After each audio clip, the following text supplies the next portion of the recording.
Bienvenue sur la plateforme de webinaires Mes réponses sur la fertilité et la Société européenne de fertilité.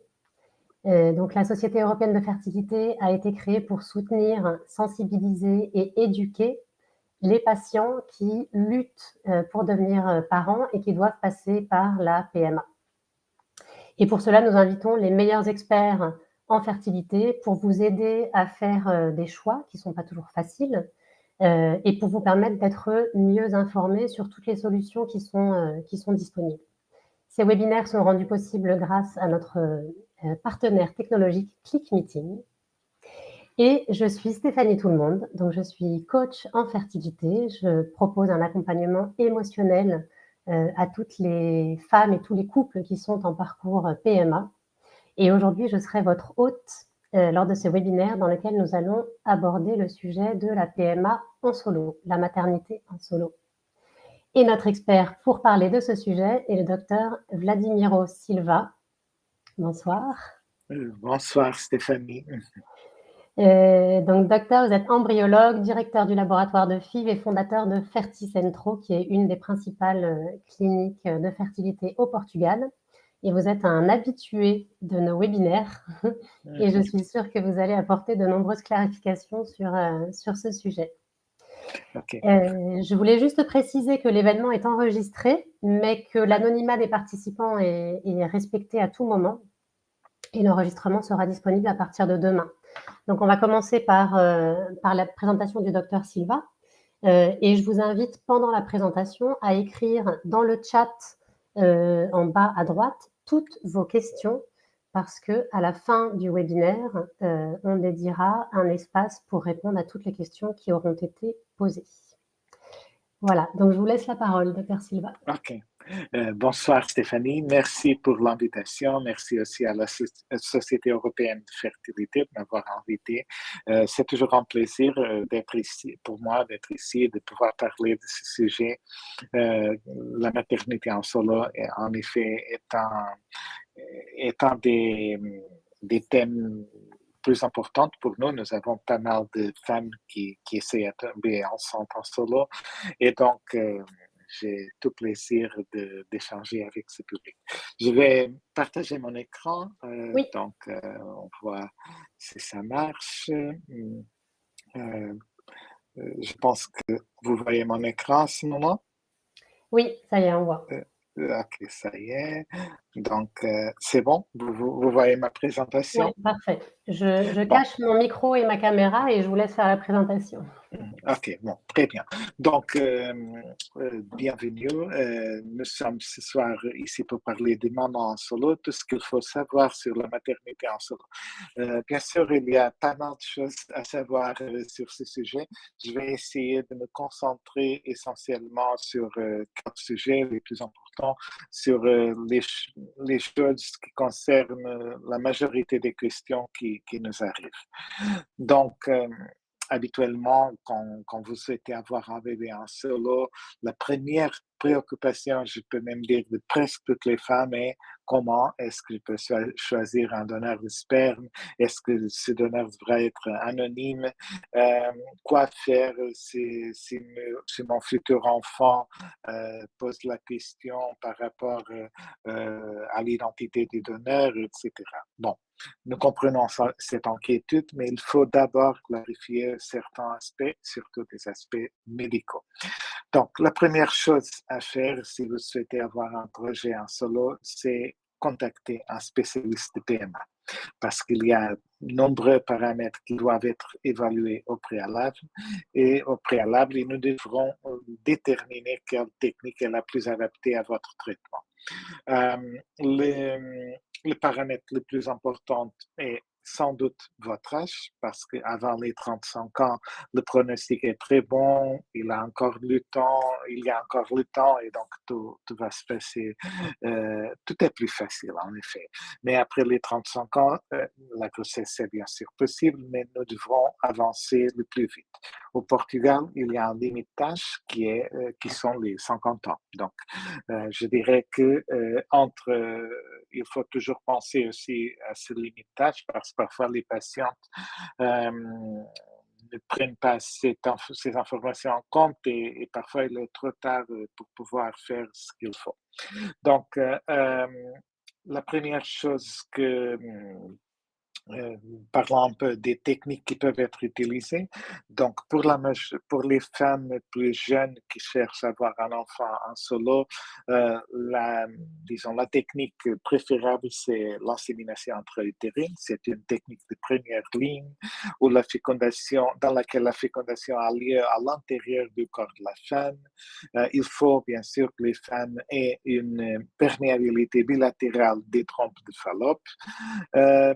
C'est, comme je disais, particulièrement adapté aux femmes de moins de 35 ans, mais par contre, il n'y en a que 10-15% de réussite en moyenne. Bien sûr, pour les femmes âgées 25-30 ans, on peut parler même de 30-35%. Pour les femmes un peu plus âgées, disons 37-38 ans, on parle déjà de 7-8-10%.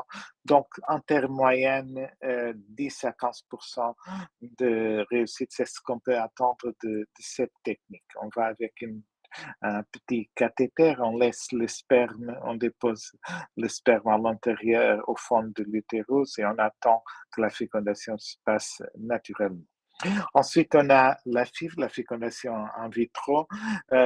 C'est, disons, une technique un peu plus poussée. La fécondation a lieu au laboratoire de FIV.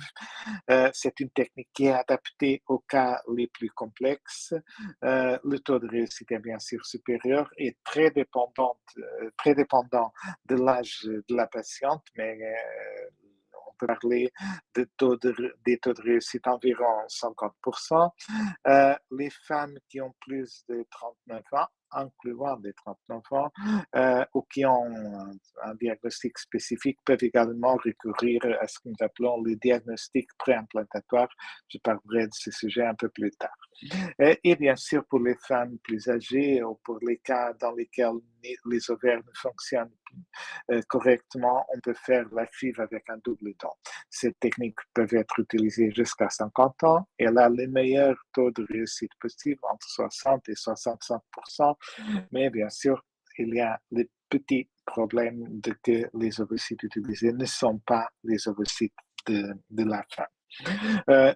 Il est très important de parler donc avant de se lancer dans un projet à solo, il faut que les femmes comprennent exactement qu'est-ce qu'elles peuvent attendre. Et donc, le paramètre le plus important, c'est l'hormone antimullérienne, en anglais AMH. Donc, on voit que les valeurs de l'AMH sont très différentes selon l'âge de chaque patient. On voit ici du côté gauche l'âge féminin, ici les valeurs de l'AMH en nanogrammes par millilitre. On voit par exemple qu'une femme âgée 36 ans qui a une AMH 2,5 par exemple, elle aura en moyenne 11,4 ovocytes. Okay? C'est ce qu'on peut attendre et ces 11,4 ovocytes sont liés à une probabilité de 70% d'avoir au moins un enfant né. Okay? On voit bien sûr si la femme a moins de 35 ans et une AMH un peu plus élevée, plus de 6, on va avoir 26 ovocytes et une probabilité supérieure à 90% d'avoir un enfant. Et donc, tout ça est un jeu de probabilité. Selon votre niveau d'AMH, selon votre âge, on va pouvoir faire une prévision, soit par rapport au nombre d'ovocytes qu'on va obtenir dans un projet en solo, soit par rapport à ce qui vous intéresse, qui est la probabilité d'avoir un enfant. Bien sûr, pourquoi est-ce que je parle d'ovocytes? Parce que l'autre technique, l'insémination, est une technique de première ligne qui a une probabilité de réussite très en ligne avec le taux de réussite d'une reproduction naturelle. Et donc, à partir des 35 ans, nous recommandons que les femmes pensent à des techniques un peu plus poussées. Il y a aussi une autre chose, c'est la préservation de la fertilité. Parfois, les femmes qui souhaitent avoir un projet en solo, elles hésitent un peu entre avancer avec un projet en solo ou garder ses ovocytes pour plus tard si les si les choses changent, etc. Et donc, ce graphique, cette table aide aussi à cette prise de décision parce qu'on voit que si on a quel est le nombre d'ovocytes qu'on peut attendre d'une stimulation ovarienne et quelles sont les probabilités de grossesse associées à ce nombre d'ovocytes. Dans ce nouveau graphique, on voit les choses d'une manière peut-être plus claire. On voit par exemple si on a une femme âgée 40 ans qui est par exemple 10 ovocytes, on voit que ça correspond à une probabilité de 30% d'avoir au moins un enfant. Bien sûr, on voit que si cette femme fait par exemple un cumul ovocytaire et on arrive à avoir 20 ovocytes, les chances montent de 30 à 50%. Et donc, c'est avec ce genre d'informations qu'il faut prendre les décisions. On voit que pour les femmes plus âgées, les chances sont plus faibles, le nombre d'ovocytes nécessaires est incroyablement élevé et on sait que les ovaires dans les âges plus avancés ne sont capables parfois de produire que 1, 2, 3, 4 ovocytes. Donc nous sommes dans ce côté du graphique, mais cet exercice peut aider les femmes à prendre les décisions, soit par rapport à la préservation de sa fertilité, soit par rapport au pronostic reproductif avant d'entamer un procès de maman en solo. Bien sûr, il y a des femmes qui arrivent ici, bon, mais je ne souhaite avoir seulement un enfant, je souhaite 2, 3 enfants. Enfin, ça c'est aussi envisageable. Ça dépend de l'âge de femme et nous sommes prêts à vous donner les probabilités. Par exemple, dans l'âge de 30 à 34 ans, on sait que si nous avons 10 ovocytes, on a une probabilité de 60% à peu près d'avoir un enfant. C'est à peu près le même taux de réussite que le don d'ovocytes parce que les données appartiennent aussi au groupe d'âge avec le meilleur pronostic. C'est avant les 34 ans. Donc, mais si cette femme souhaite avoir 2 enfants, on voit qu'avec 2 ovocytes, on n'a que 20% de probabilité. Et si on souhaite un 3e enfant, la probabilité pour avoir un 3e enfant sera environ 5% si nous n'avons que 10 ovocytes. Okay? C'est possible, mais c'est peu probable. Bien sûr, si on a 20 ovocytes, ça monte. Si on a 30 ovocytes, ça monte encore plus. Okay? Ça dépend un peu de la situation de chaque femme.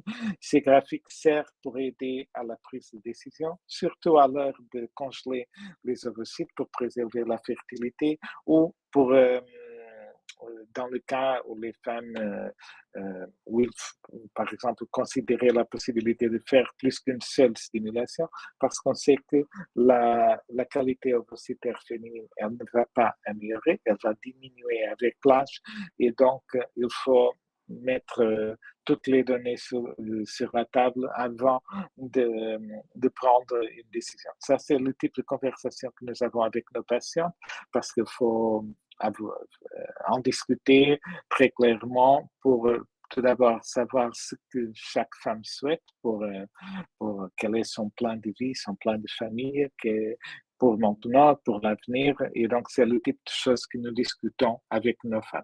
Pourquoi? Parce que ça, c'est la réalité. Ici, on voit dans ce graphique, ce sont les résultats des traitements de PMA réalisés aux États-Unis à l'année 2017, mais c'est toujours la même chose, pardon, l'année 2015. Et on voit que dans la ligne bleue, on voit les résultats avec l'endovocyte et on voit que c'est à peu près la même chose pour tout groupe d'âge, donc environ 60%. Toujours 60%, lorsqu'avec les ovocytes de la femme, ça commence très élevé, 50% à peu près, mais à partir des 35 ans, ça commence à diminuer et ça arrive presque à zéro à l'âge 45, 46 ans. C'est l'arrivée de la ménopause aussi. Donc ça, c'est l'évolution de la fertilité naturelle et donc il faut toujours prendre ces données en compte quand on va se lancer dans un projet en solo. Okay?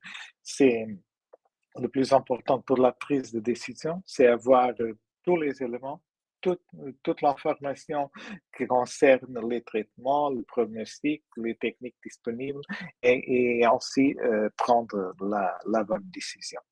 Euh, et surtout, il faut aussi faire attention à ce qui est annoncé parfois par les cliniques. Par exemple, parce que c'est relativement facile jouer avec les chiffres.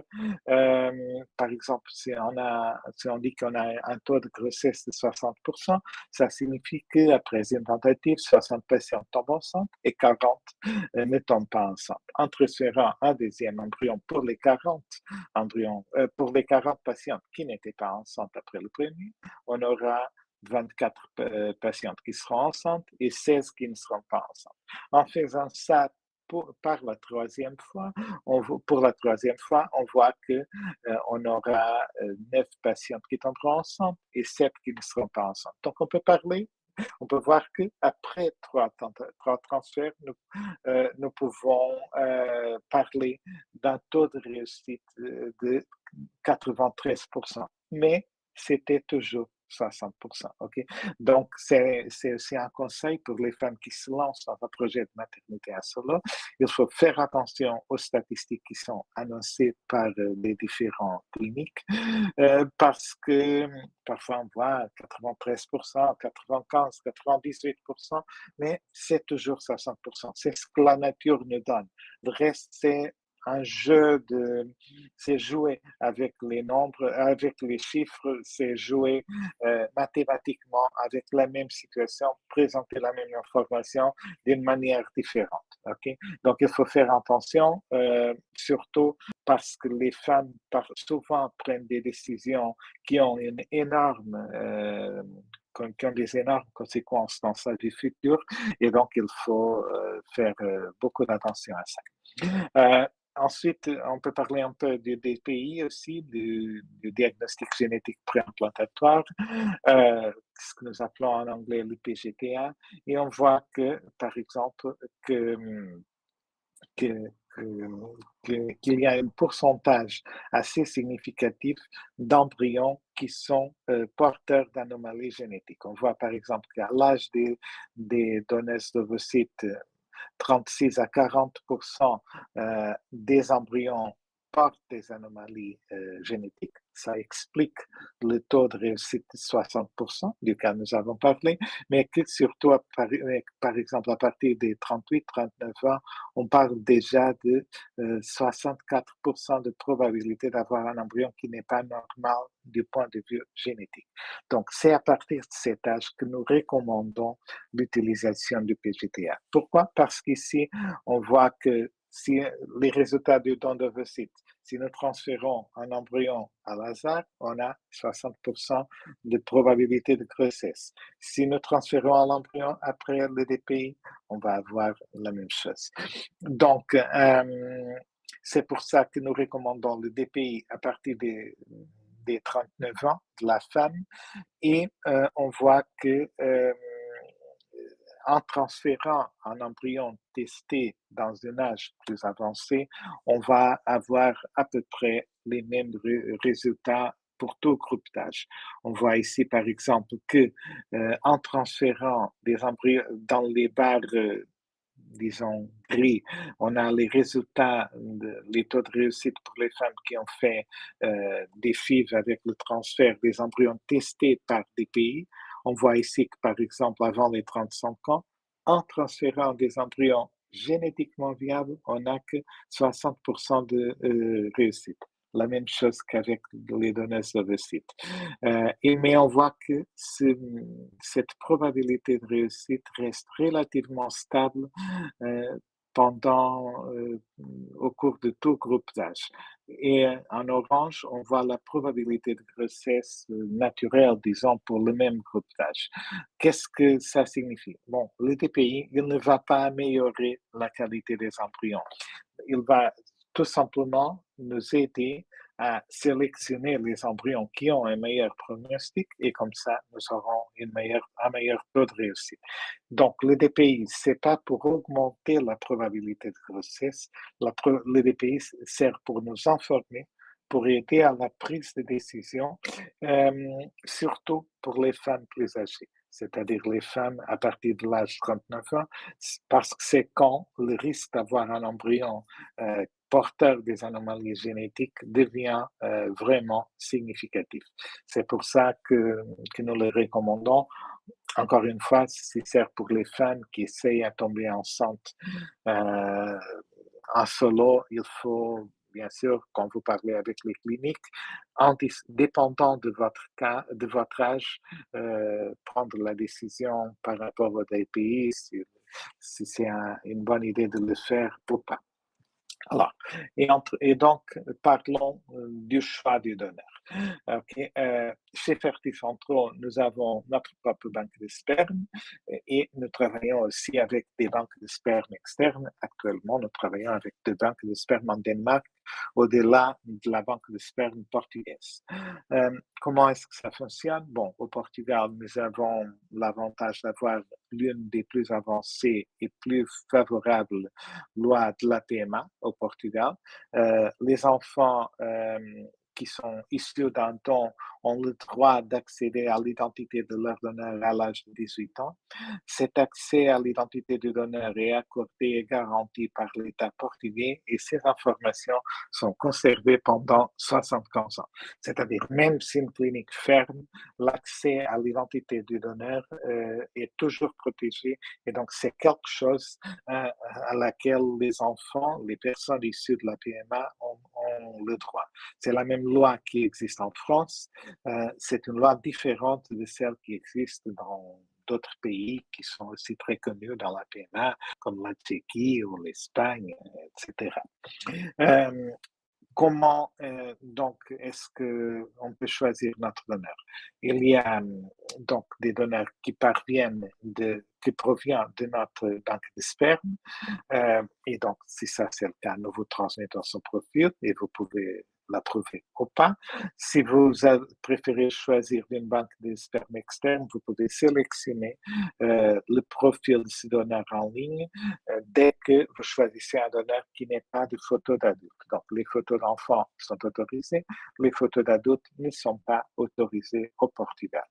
Le nombre de dons par donneur est limité, contrôlé et transparent. Chaque donneur peut donner pour jusqu'à 8 familles. Le dédommagement au donneur de sperme est aussi transparent et fixé par la loi. 51 € par recueil de sperme et c'est le même montant pour tous les centres publics et privés. Ça, les paiements en espèces ne sont pas autorisés. Il faut le payer par virement bancaire. Le donneur doit signer un reçu pour des impôts. Donc, il y a toute une culture de transparence qui est très favorable, qui est très défenseur des droits des patients. Et il y a une autre chose qui est très importante. Non, pardon, je l'avais déjà indiqué. Alors, pourquoi choisir un donneur non anonyme? Bon, tout d'abord parce qu'il s'agit d'une question de droit de l'homme. Okay? Il y a une décision de l'Assemblée parlementaire du Conseil de l'Europe qui a dit que la législation internationale et européenne en matière de droits de l'homme a évolué vers la reconnaissance en droit à connaître ses origines. Et donc, il y a une recommandation de la Commission des affaires sociales, de la santé et du développement durable vers la levée de l'anonymat pour tous les futurs dons de gamètes. Bien sûr, chaque pays a sa propre autonomie, mais il y a cette recommandation qui met un peu de pression sur les différents pays dans ce sens. La Cour européenne des droits de l'homme a déjà reconnu au moins 3 fois le droit de toute personne à accéder à ses origines personnelles. Il y a même 3 cas qui ont été jugés à sa cour, toujours en faveur de la levée de l'anonymat. Avoir un donneur non anonyme est aussi une question de santé publique parce que les personnes qui sont conçues grâce à un don anonyme d'ovocytes ou de sperme ne connaissent que la moitié de leurs antécédents médicaux, ou aucun, s'il s'agit d'un double don. Et ça peut être particulièrement important, par exemple, dans les cas de certaines maladies génétiques, euh, quand on parle de leur détection, prévention, traitement et même de la gestion de ces maladies. Parfois, ce sont des maladies très sérieuses. Donc, par cette raison aussi, parce que c'est beaucoup plus facile à contacter un donneur qui soit non anonyme qu'un donneur anonyme.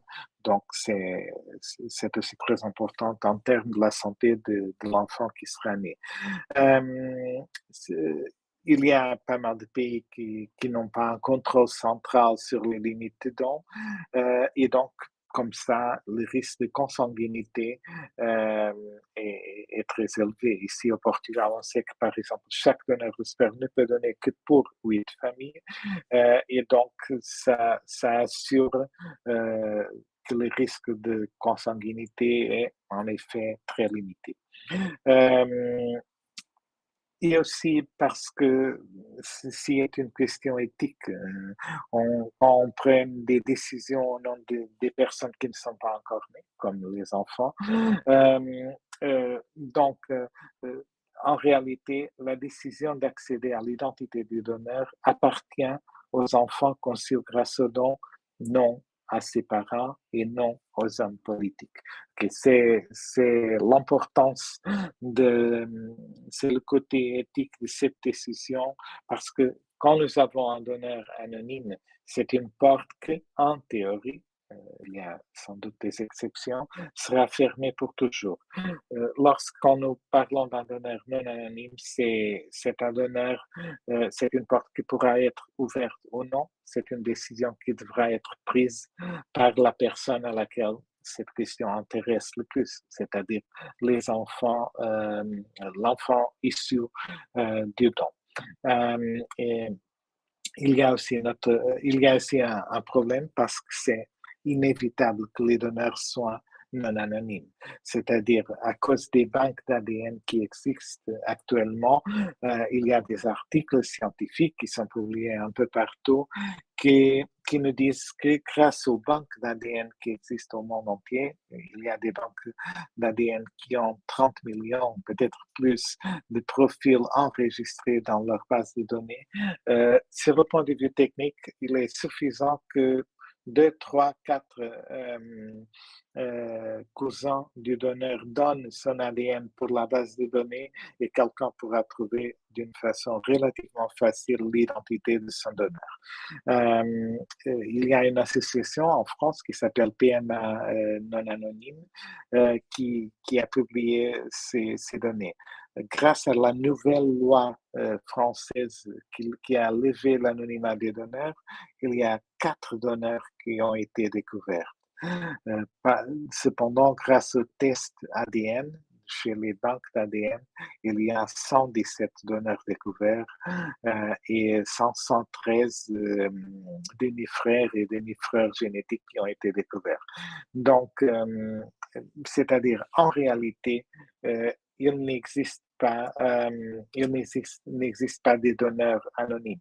Ce qui existe sont des donneurs qui ont été d'accord pour lever son anonymat et les donneurs qui ont donné pensant qu'ils étaient anonymes, mais qui seront découverts contre sa volonté, sans recevoir le conseil psychologique approprié et qui peut-être ne seront pas d'accord de révéler son identité aux personnes issues d'un don. Donc, par cette raison, c'est beaucoup et personne ne souhaite pas que avoir un enfant qui va avoir idéalisé sur qui sera son donneur pendant toute sa vie et à l'âge de 18, 20, 30 ans, quel que soit, il arrive à contacter le donneur à travers un test ADN et le donneur va le rejeter parce qu'il ne pensait pas pouvoir être découvert, il n'est pas d'accord avec la révélation de son identité, etc. Lorsque quelqu'un qui sait déjà que ça peut arriver, c'est quelque chose que cette personne l'attend déjà et donc la probabilité d'avoir une réjection est significativement inférieure. Qu'est-ce que ça signifie, être un donneur non anonyme? Bon, euh, il y a pas mal de choses associées à un donneur, à avoir un donneur non anonyme. La première chose, c'est que vous décidez toujours ce qui est le mieux pour vous et votre famille. C'est à vous de révéler à votre enfant qu'il a été conçu avec l'aide d'un donneur. Sans doute que quand vous êtes une maman en solo, ça c'est relativement évident, mais nous connaissons des cas où cette information n'a pas été partagée avec les enfants. Donc, c'est une décision qui appartient à la femme et c'est aussi, et donc, personne ne pourra pas interférer euh, dans votre décision personnelle. Donc, c'est une question d'autonomie de la famille. C'est la famille qui décide si l'enfant a le droit d'accéder à l'identité du donneur ou pas. Si vous souhaitez de ne pas donner cette possibilité à votre enfant, c'est toujours votre décision. OK? Personne ne pourra pas interférer dans ça. C'est aussi c'est un type de décision qui protège la vie privée de votre enfant, parce que le donneur ne peut jamais contacter votre enfant. Les donneurs renoncent à tous les droits concernant les enfants et votre enfant n'aura aussi aucun droit par rapport au donneur. Donc, ce type de donneur, ici c'est la même chose que les donneurs anonymes, il n'a pas, c'est-à-dire vous pouvez accéder à son identité même sans que le donneur ait aucun droit sur votre enfant. Ça vous protège beaucoup. L'autre chose, c'est que le degré, le pourcentage de détails qui sont laissés à hasard est inférieur. C'est-à-dire, les patientes, avant de choisir ou d'accepter un donneur, les donneurs ont accès à des profils détaillés qui couvrent une longue liste de caractéristiques. Donc, c'est pas, on parlera du profil détaillé des donneurs plus tard dans cette présentation. Et donc, c'est-à-dire vous pouvez contrôler un certain nombre de caractéristiques que vous cherchez dans le donneur. Et bien sûr, les donneurs reçoivent le soutien psychologique nécessaire pour assurer qu'ils sont préparés pour faire face à l'éventualité d'être contactés par des enfants nés depuis son don. Il y a aussi une plus grande clarté et responsabilité pour toutes les parties qui participent dans le traitement, c'est-à-dire les cliniques assurent que chaque don provient d'une source éthique et que chaque donneur est traité avec dignité. Et, et aussi la même chose que je parlais il y a quelques instants, le nombre de familles. C'est-à-dire, à partir de si un donneur est non anonyme, à partir de, c'est-à-dire quand une clinique vous propose un donneur, cette clinique va prendre en charge une responsabilité par rapport au choix de ce donneur. Okay? Et personne ne peut pas dire, bon, c'était le hasard, parce qu'on ne peut pas révéler qui est le donneur, etc. Non. Si vous contactez la clinique disant, mais c'est lui le donneur que vous m'avez décrit comme ci et comme ça, oui, parce que donc les cliniques prennent responsabilité sur les indications, sur les informations qu'elles donnent aux patients, parce que cette information pourra être vérifiée dans l'avenir. Donc, c'est une responsabilité significativement supérieure et c'est pour ça que nous donnons des profils détaillés pour que les patients se sentent en toute confiance avec ce processus. Euh, il y a aussi cette culture de transparence qui, qui empêche que disons, la vente aux enchères pour les donneurs. Le dédommagement aux donneurs est fixé par l'État et c'est le même pour toutes les cliniques publiques et privées. Dans le cas des donneurs de sperme, 121 euros. Le don d'ovocytes, par exemple, c'est 1019 euros. Les donneurs doivent signer un reçu, les paiements en espèces ne sont pas autorisés, donc c'est un système très transparent. Ici, on voit dans cette table, c'est en anglais, je suis désolé, mais je peux vous expliquer. Donc, du côté gauche, nous avons les dons anonymes et les dons non anonymes. Quelle est la différence? Si vous souhaitez partager le fait qu'il y a une donation, ça c'est possible qu'avec les dons non anonymes. Vous contrôlez toujours la narrative, comme avec les donneurs anonymes.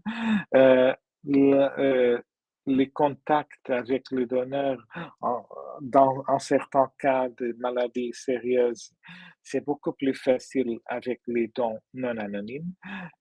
Les donneurs sont d'accord pour être contactés, ils souhaitent être contactés.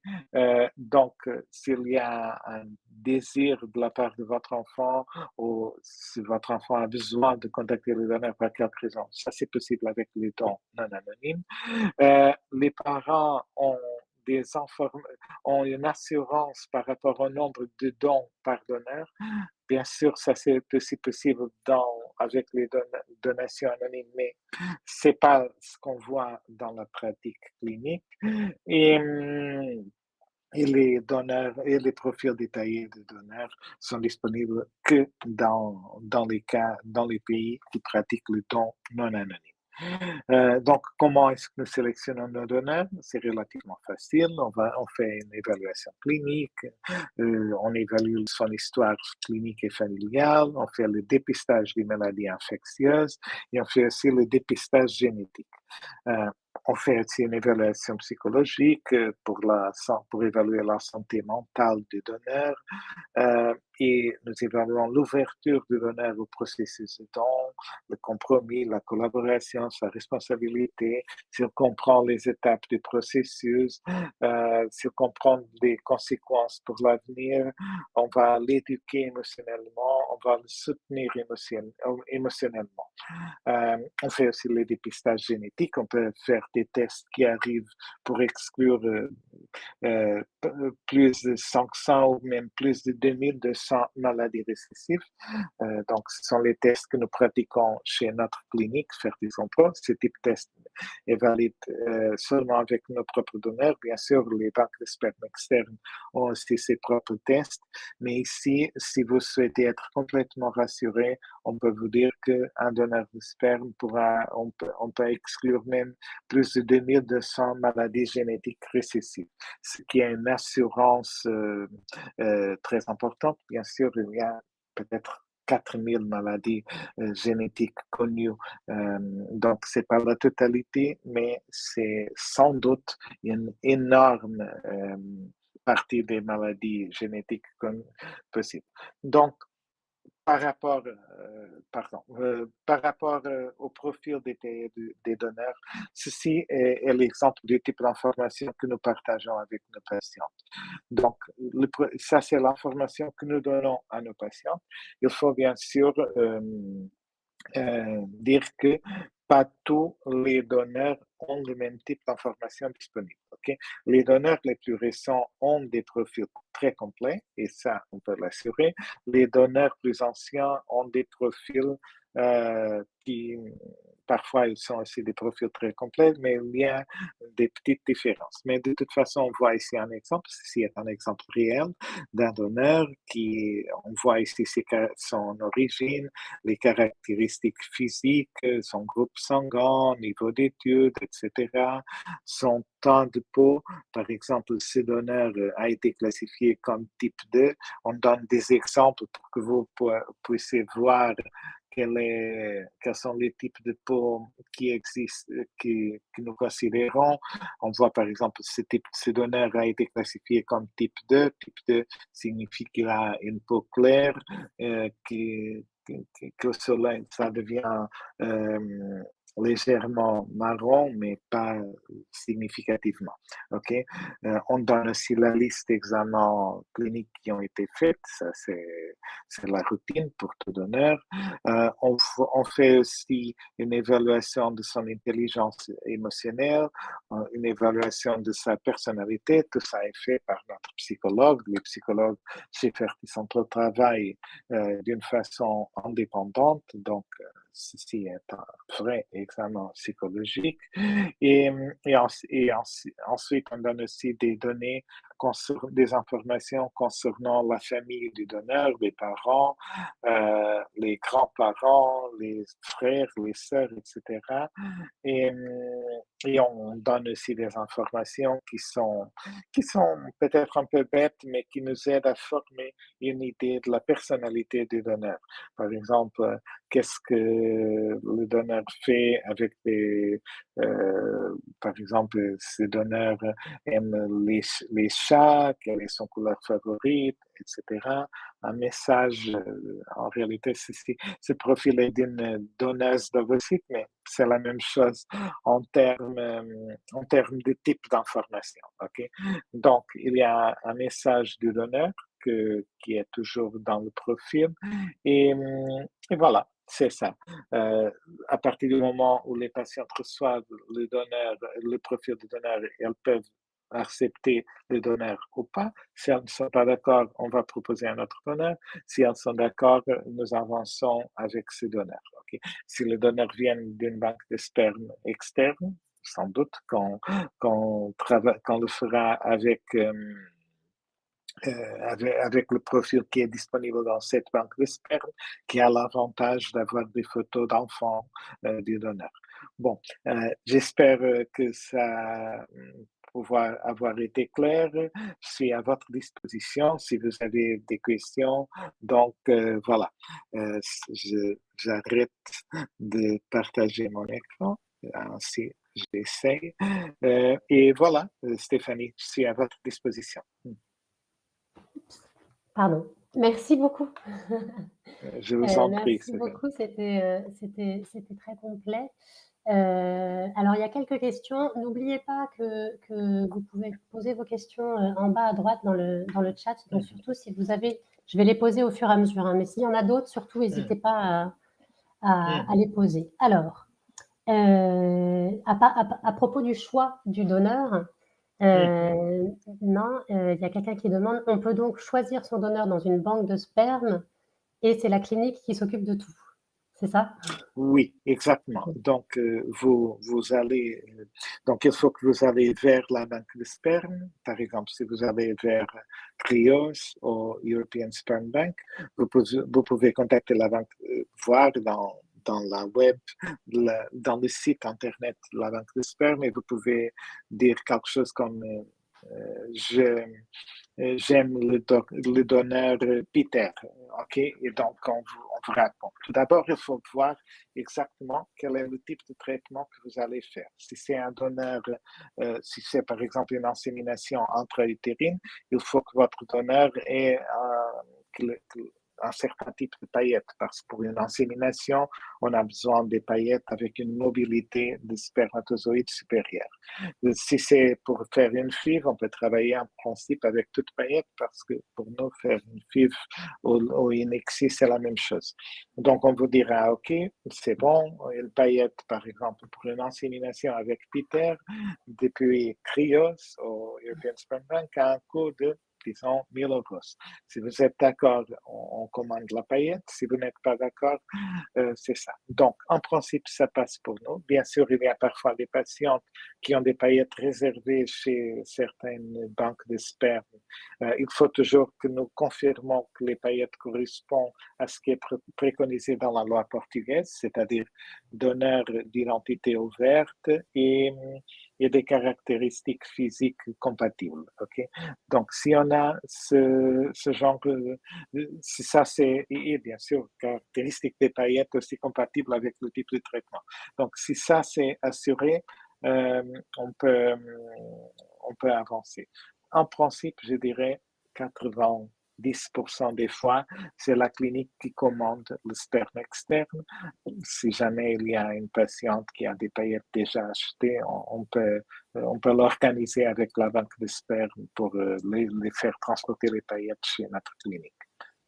Ok. Et vous avez dit tout à l'heure que vous choisissiez les donneurs de manière à ce que l'enfant ressemble le plus possible à la maman.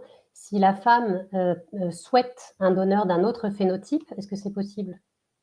Oui, nous n'avons pas ce critère. C'est-à-dire, normalement, nous avons un rendez-vous avec l'infirmière qui est la coordinatrice de la banque de sperme dans laquelle on va discuter quelles sont les demandes par rapport au donneur. Okay? Donc, on essaye de trouver quelque chose qui, qui plaît à la patiente, okay? qui correspond aux demandes de la patiente et nous respectons le choix. Bien sûr, ça s'est limité à la disponibilité de donneurs. Nous avons des donneurs avec beaucoup de phénotypes différents, mais sans doute qu'on peut accommoder quel que soit le choix. Nous avons des femmes caucasiennes qui ont demandé des donneurs noirs. Nous avons aussi le contraire, des femmes noires qui ont demandé des donneurs caucasiens.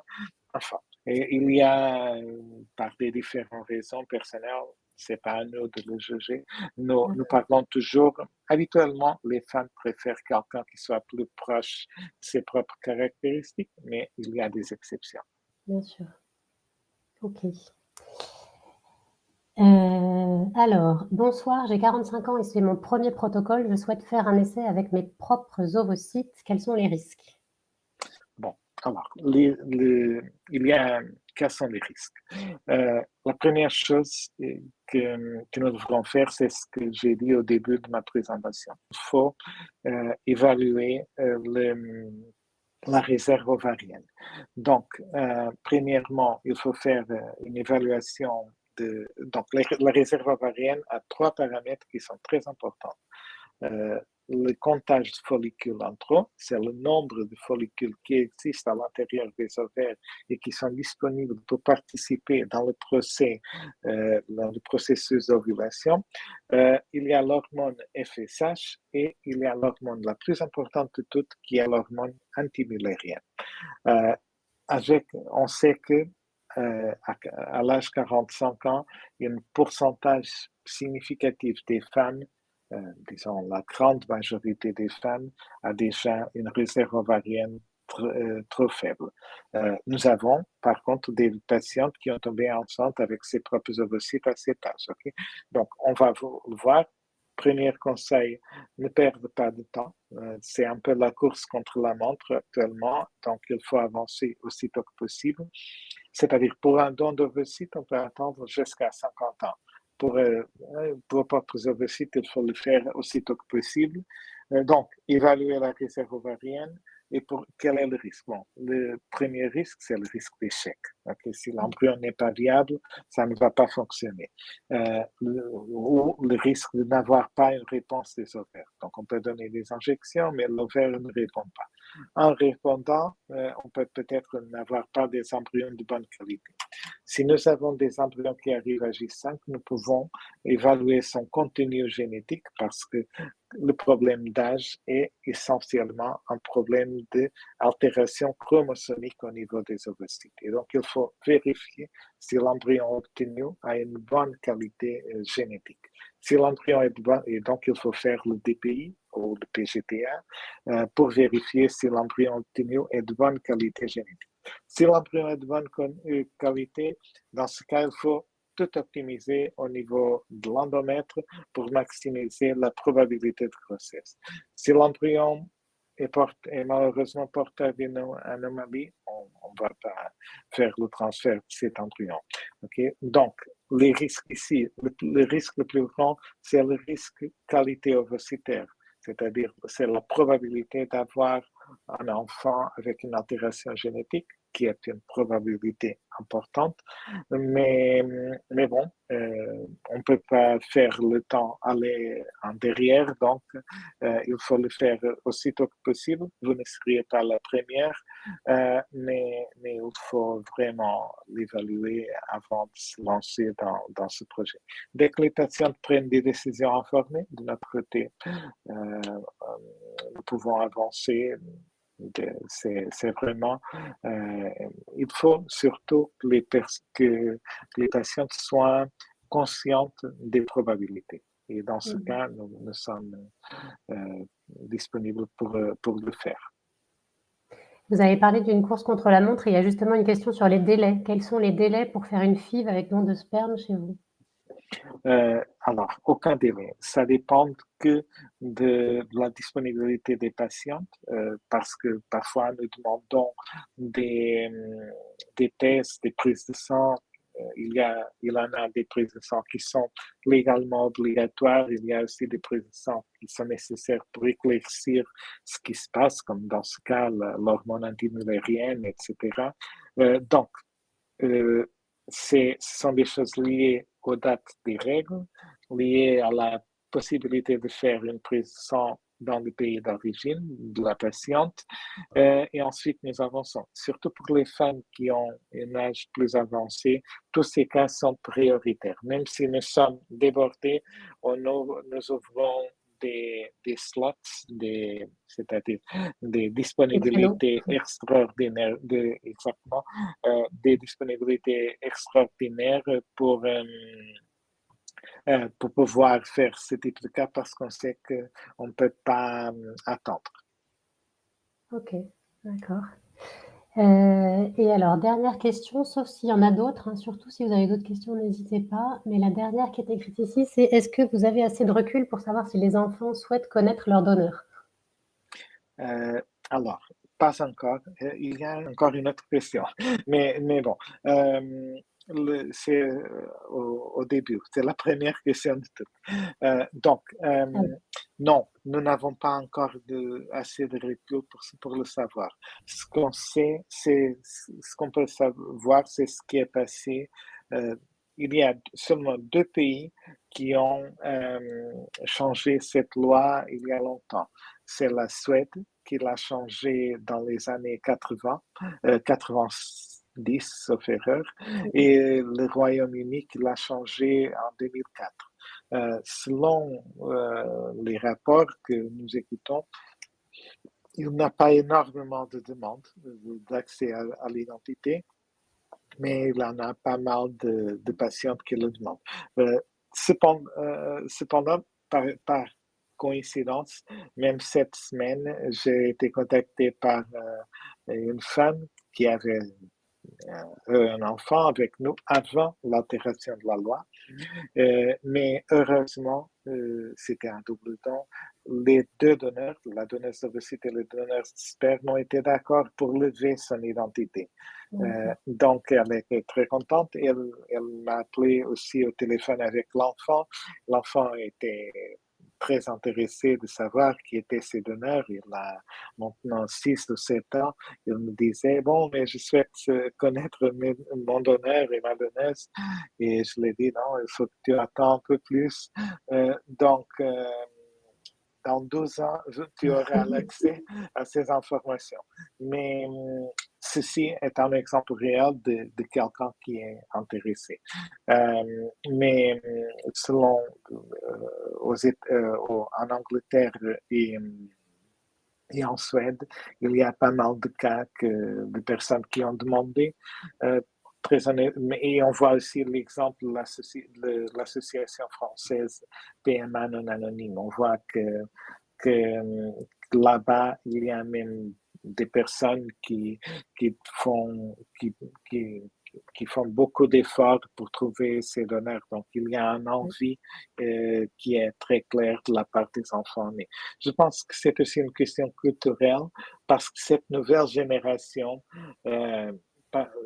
pour moi, peut-être pour toi, Stéphanie, je ne sais pas, mais pour notre génération, nous sommes un peu, les choses n'étaient pas aussi claires au passé. Actuellement, cette nouvelle génération cherche la transparence partout. Donc, je pense que le nombre de demandes sera très significatif. Donc, la loi a changé au Portugal en 2018.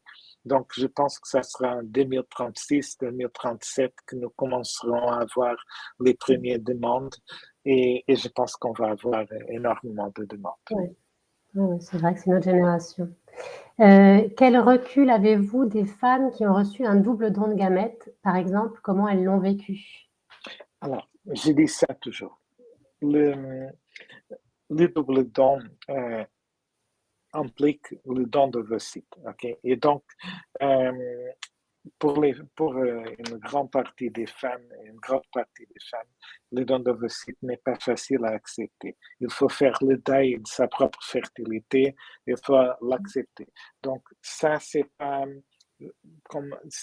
jamais une option, c'est toujours quelque chose d'inévitable. C'est-à-dire, personne n'arrive pas à une clinique et dit bonjour, je souhaite avoir un enfant avec les ovocytes d'une autre femme. C'est jamais un C'est pas premier quelque choix. chose.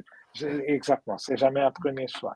Donc, mais par contre, toute l'expérience de la maternité, de la grossesse, ça c'est déjà l'épigénétique, c'est-à-dire les altérations génétiques qui arrivent après la conception et qui dépendent beaucoup de l'organisme materne, parce que l'embryon, tout le développement embryonnaire est un dialogue entre le corps de la femme et le corps du bébé. Et donc, il y a des gènes maternes qui activent et inactivent les gènes du bébé. Donc, tout ce dialogue génétique qui existe a un rôle assez significatif dans le développement de l'embryon. Donc, je dirais que le double don, je le vois aussi un peu comme le don d'ovocytes, même pour les femmes qui sont en couple. Bien sûr, parfois,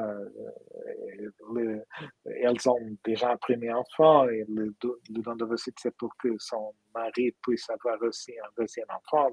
Dans le cas d'un deuxième mariage, ça arrive beaucoup. Mais bon, c'est très bien accepté. Par exemple, l'exemple duquel je parlais il y a quelques instants, de l'enfant, c'était un double don. Donc, les femmes l'acceptent très bien, surtout parce que quand nous avons ce type de grossesse, c'est pour des personnes qui avaient déjà perdu l'espoir. C'est un peu souvent des personnes qui ne sont pas dans un bon moment dans ces vies, quand elles arrivent chez nous et quand elles nous demandent de l'aide pour pouvoir avoir un enfant, sa famille, etc. Bien sûr, elles croient dans le processus, mais disons, au niveau psychologique, il y a comme une espèce de fatalisme. C'est comme si elles ne croient pas que ça va vraiment marcher, qu'elles pourront vraiment avoir l'expérience de la maternité.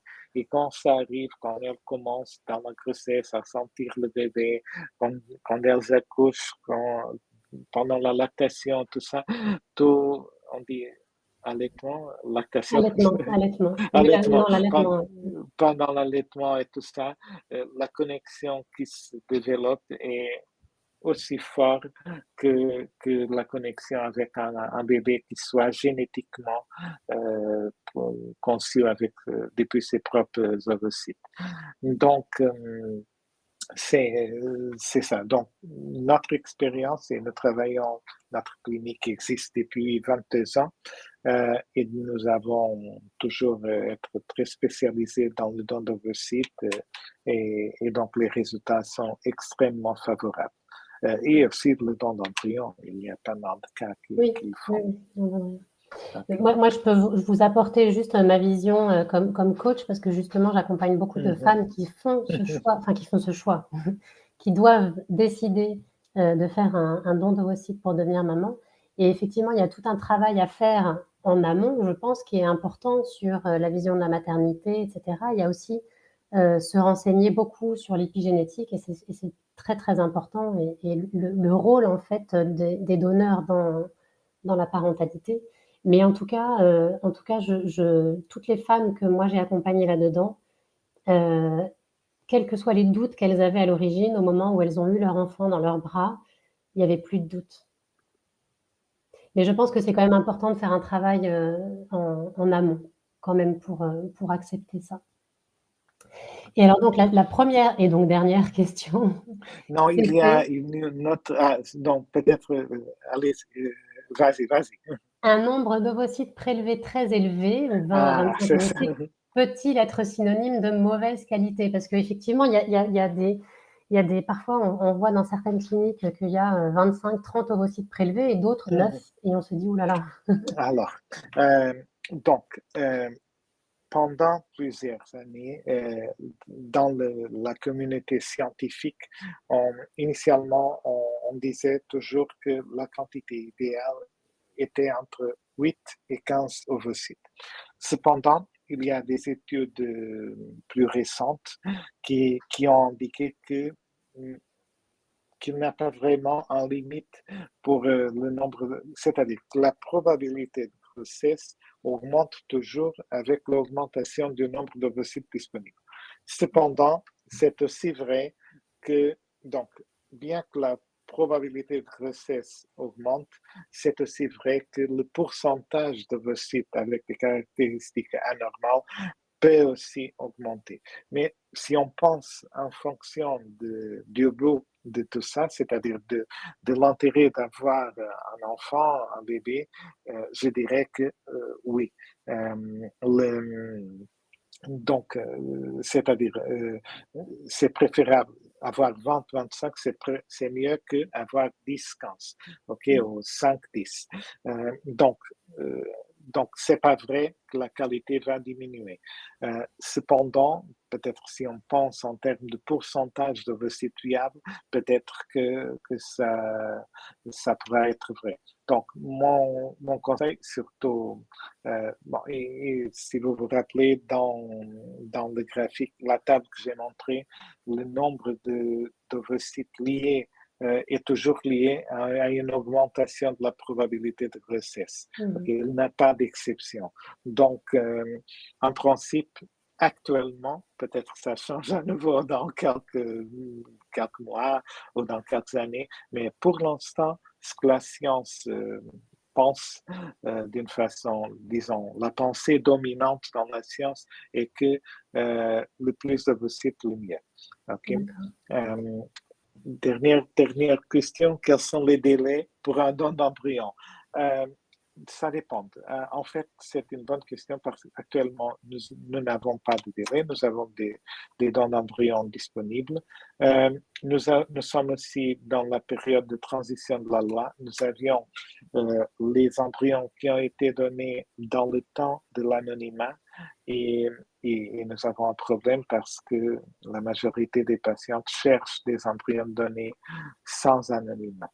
Donc, jusqu'au mois de juillet, nous pouvons encore utiliser les embryons qui ont été donnés sous anonymat jusqu'au 31 juillet. Et pour les autres, il n'y a pas de limite. Mais nous avons actuellement pas mal d'embryons disponibles des deux types.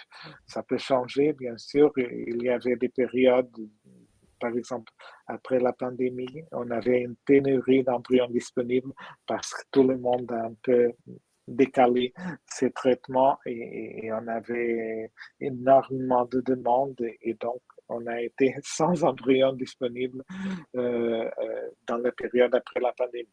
Mais actuellement, non, nous sommes bien, on a une bonne quantité d'embryons disponibles. Ok, d'accord.